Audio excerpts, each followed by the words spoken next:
Welcome to the Property Monitor Market Report for the month of July 2021. If we look at the Property Monitor Dynamic Price Index for the month, we can see that there's been an increase month on month of just below 1.9% and a quarter-on-quarter basis of 5.15%, giving us a year-on-year growth of just over 15%. That puts prices at 941 dirhams a square foot and equivalent to the last time around these price ranges back in March 2013, April 2013, when prices were between 931 and 953 dirhams per square foot. If we look at this relative to the trough, so that lowest part of the market previously, we are now 20% above that low point. And relative to the peak of the last market, just below 24%, so 23.9% from the peak in September 2014. What prices did the last time we're at these levels, they went on to climb for about another just over 2 years before we had a very long flattening out period. One of the great things about price indexes is they let you have a look at what's happened in the past and what's likely to happen in the future. So the Property Monitor Dynamic Price Index is a time series, and what we can see is the market, the last time when it bottomed out and started to appreciate in October 2012, it went on to appreciate for the next 9 months, roughly 14.8%, and then for a further additional 18 months before going through a long drawn out 6-year down cycle, bringing us to the bottom of the current market in November 2020, when prices went on to appreciate 14.5% over the next 9 months. So you can see two very similar pace of recovery from the previous market cycle to the current market cycle. The question now is will prices continue to appreciate at the same pace, a slower pace, and have a much drawn out gradual price appreciation and longer market cycle? Or will there be something that's even quicker and potentially another long drawn out downturn? If we move on to transactions, in July there were 4,455 transactions recorded, which is a 30.3% decrease month on month. But bear in mind, June was a record month, the highest ever since 2009. Year to date, we're at record transaction volumes and a year-to-date increase of 78.5%. So if we take a look at seasonality of the market, when are the high points, when are the low points of the market? When's it busiest? When are most things selling? So what we're looking at here is a 5-year seasonality trend. And what you can see is that from January through to, say, March, we start to see the market downturn a little bit, and that continue that downturn until around about July, where we get this nice big pickup. What causes this pickup, you might ask? Well, typically what we've found is it's driven by the holiday cycle, the vacation cycle. School's getting out, people are going away, and then there's a rush to transact before they go away on vacation and then when they come back. And then we come back into the school year beginning in August, and there's this lull, and then what we get is the real part of the market, the main part of the market that picks up from September onwards through the end of the year. Typically, September is when we saw Cityscape occur. This year, it's going to be occurring at Expo in November. And what we should expect to see now is coming out of July to August, the market slow down a little bit and then start to pick up for that end of year cycle. So just to put July into further context, you can see from this chart what the previous July months have been. So July being that typically stronger month, significantly stronger this year over last year, again, coming out of COVID restrictions and lockdown. But if we look at a 10-year average, which is roughly 3,300, you can see that at 4,455 transactions, it's a very, very strong month out of all the Julys that we have. As a matter of fact, it's the highest on record dating back to July 2009. Next, we're going to take a look at transactions by registration type. 2 different registration types, one being Akud, which is for a property that's off plan where construction hasn't finished, and the other being for title deed, which is completed properties where the property's been completed. So we're looking at roughly a 60-40 split between completed and off plan. What's really interesting here though, is that 60-40 split used to be the other way in favor of off plan. Coming out of COVID-19 restrictions last year is when that dynamic started to change. And what we've seen is month over month, popularity grow in the completed section over off plan. So we look at this on a long-term basis. So the 2021 year-to-date average is just under 64%. The 2020 average was 53%. And then the 2019 average was 44%.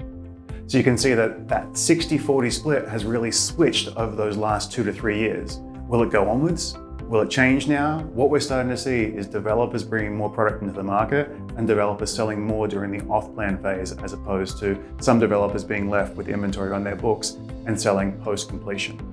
Next, we want to take a look at sales recurrence. And sales recurrence is kind of a sister statistic to the transaction type.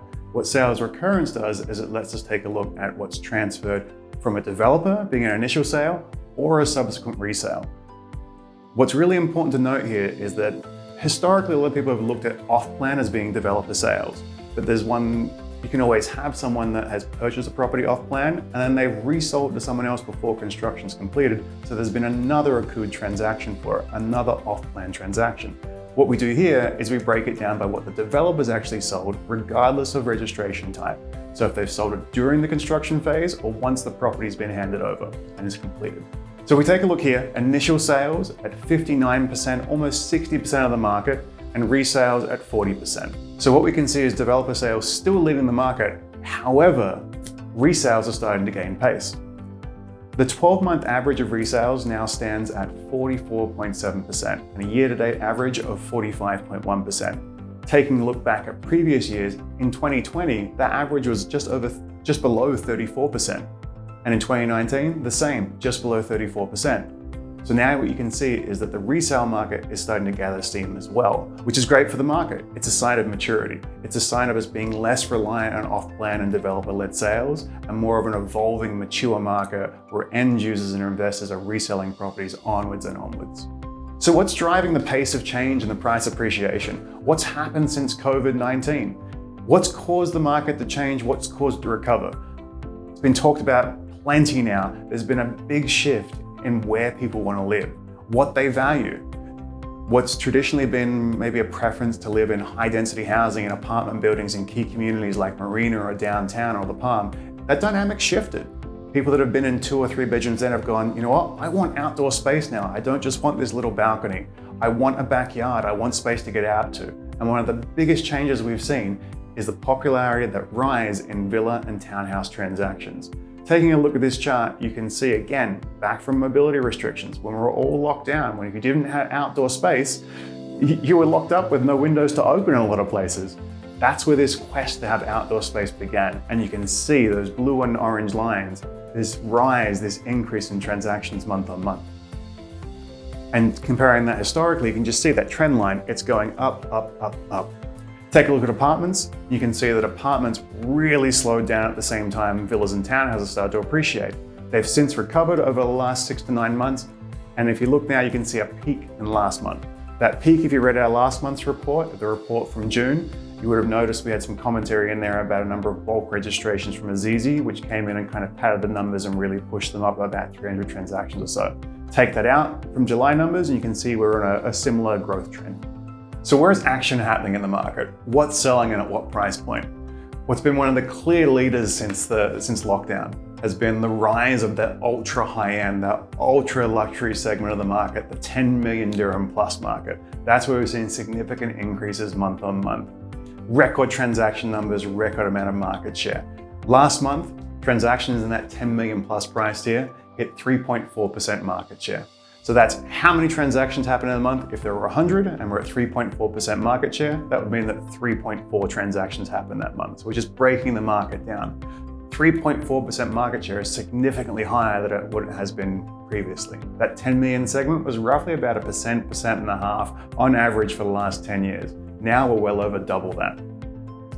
So we can see from April, there were 90 transactions in the 10 million plus price tier, and it was roughly a market share of 2.6%. And you can see May, 117, 3.3%. June, 111, 2.3% market share. And then last month, 117 and 3.4%. So that 117 equals the previous record for the number of transactions, and that 3.44% is the highest to record by market share for the month.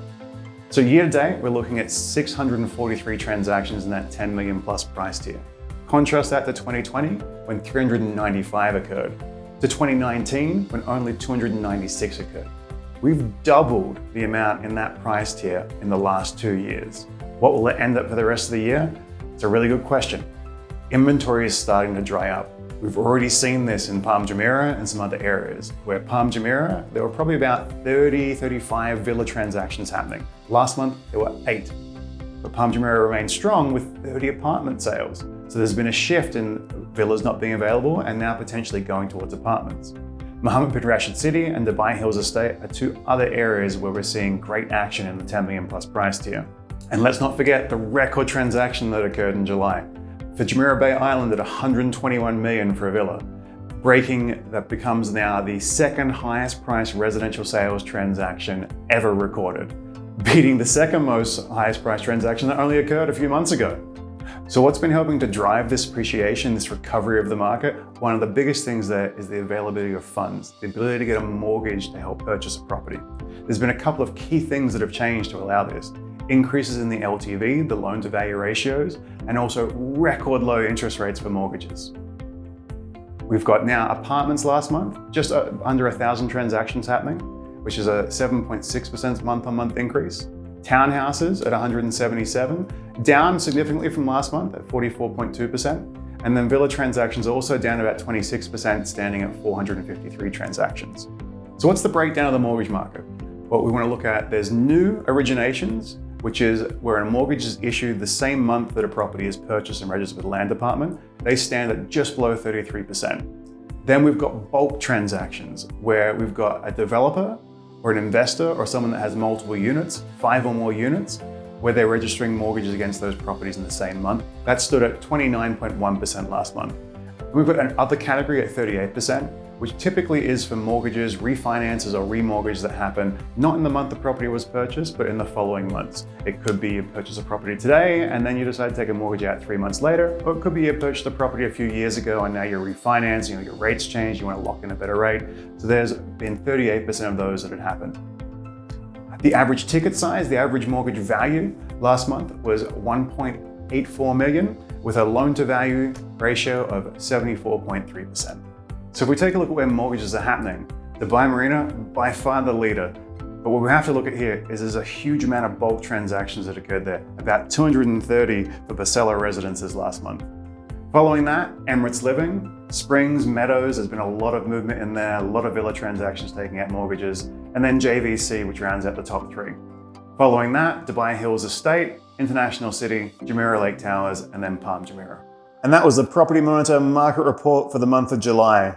If you found it helpful, give the video a thumbs up below. And for more insights or trends or to read the full report, check out it on propertymonitor.com or see the links in the description below.